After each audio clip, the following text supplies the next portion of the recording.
Here we are at part 13 of my video walkthrough for Final Fantasy. We are down here in the ice cavern, trying to get our way out of here. Falling down this hole drops us right in front of the love stone,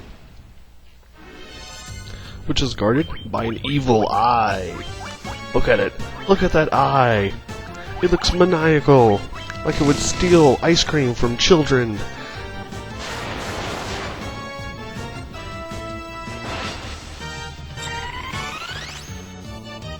Yay, a haste spell! The shield too! I think I was expecting this guy to be a bit tougher than he really was. But anyway, after defeating him we get the Love Stone!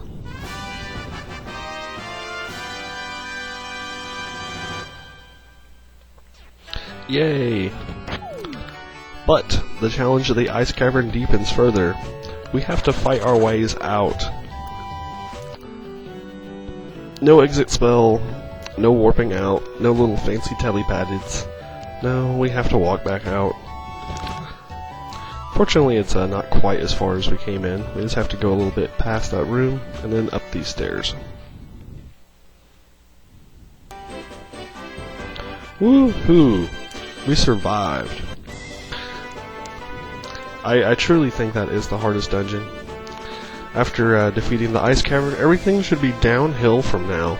The game actually seems to get easier to me. But the point of the Love Stone is so that we can go and obtain the airship. Alright. So we'll open up a world of travel to us.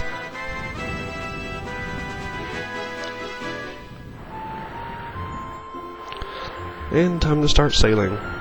Now the airship is south of Crescent Lake, called the Lukian Desert or something. Not 100% for sure, but it's right there. If you take the river that's right next to it, you can get to it using the canoe pretty quickly. But it traps your airship like over there like forever. You can't get to it. So what I prefer to do is actually sail all the way back to Elfland here. Which we might as well stop by the item shop while we're back in town here.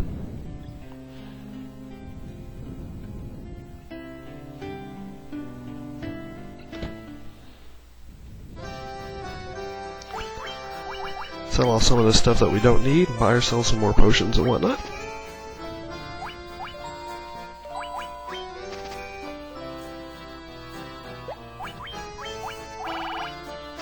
Wow, I had one potion left. That's kind of funny. 300,000 gil. That is an insane amount of money.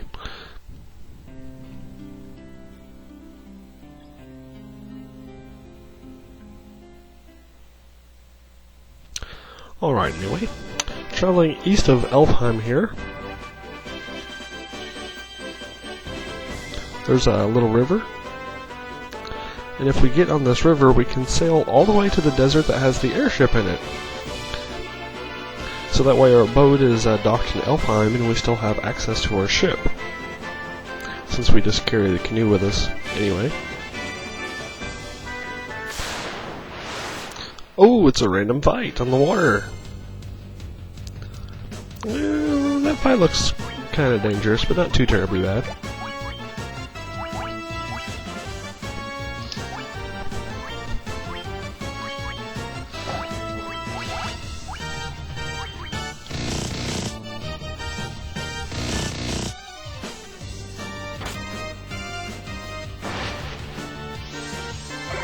Go muddle! Muddle occasionally works. I think I was just feeling lazy or something, that's why I was using buffs. Or I knew I was about to go rest in an inn sometime. And it didn't really matter.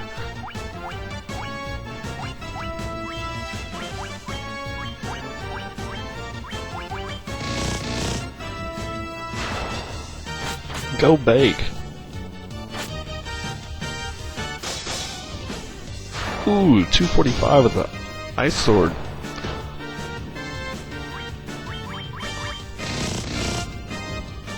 Bam! Woohoo! Level up! Level 21.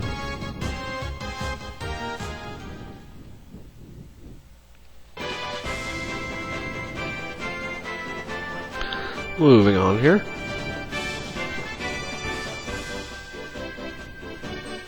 I don't remember if bait gets 3 attacks per round or not. 21. I was thinking it was. Which, since he gets 2, that actually gives him 6 attacks per round, increasing him to just an insane damage powerhouse.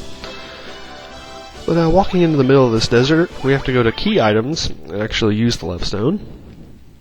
And it causes the airship to rise from the desert.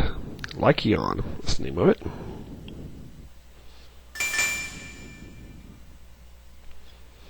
Oh, but the monk doing 6 attacks per round causes him to become an insane powerhouse of damage. It's like a different caliber, even. I mean, the fighter can't even compare.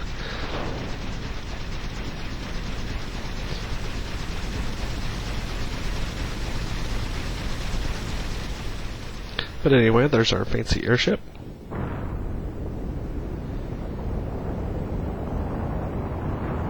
So that's how those airships flew. They got magical floating stones.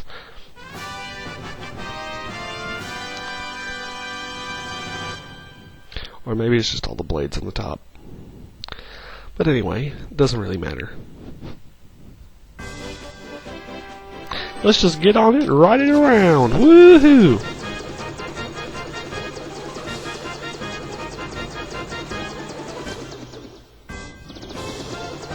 I decided to go ahead and rest in Cornelia just because it's cheaper.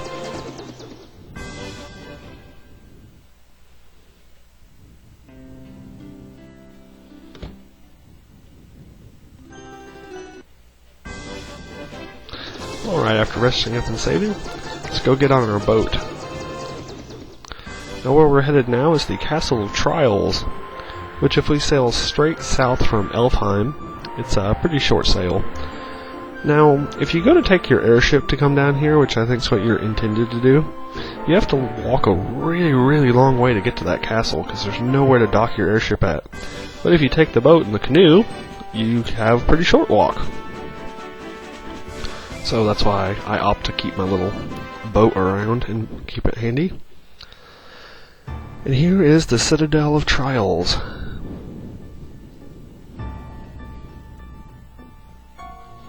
Ah, very cool. This is to test our courage. We have to find a magic item that proves our courage. And here's the throne he was talking about. Teleports us off here to this area, which is a series of little, teleports. It's not really too hard. You just have to warp around and figure out which ones go where and whatnot.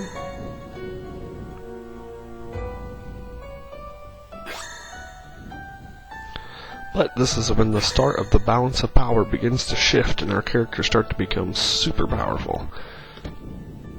And this room here is one of our first items called the gauntlets. These are the Zeus's gauntlets, and we can used as an item in battle cast Bolt 2. Yes, we now have an infinite supply of free Bolt 2s. That is amazing. And over here is the healing staff, which casts Heal 1 on everybody in the party. We have an infinite use of Heal 1s now. Got a ruby armlet and ice brand, and steel gloves in this chest. Another ice brand.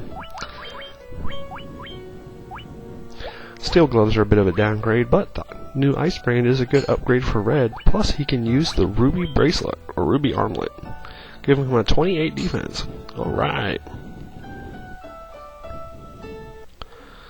Moving further down to the south here, we got some more chests. With a cottage, some money, and some more money. Moving over to the east in this chest. Woohoo! The rat's tail! To show proof of our courage. Then we just need to get on the throne and work our way back out of here.